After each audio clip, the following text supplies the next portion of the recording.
So guys, imagine that my screen is white right now. So you want to click on Control, Alt and Delete on your keyboard, and then this will come up. Then you want to click on Task Manager.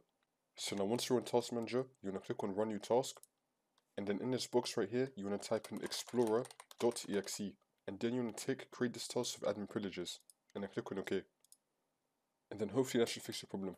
If that's not working for the second method, you want to head back into Task Manager, and then you want to click on Run New Task again.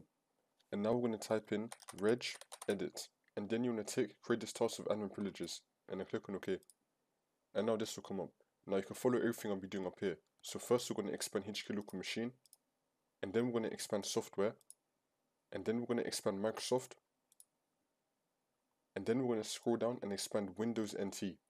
Here it is, you want to expand Windows NT, and then you want to expand current version, and then you want to scroll down, and then you want to click on Win Logon. You just want to click on it once, and now all this will appear.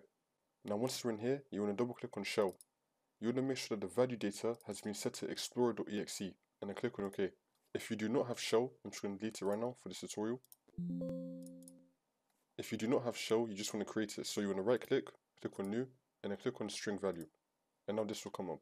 You just want to type in Shell, click on Enter, and now you want to double click on it, and then put the value data as explorer.exe, and click on OK.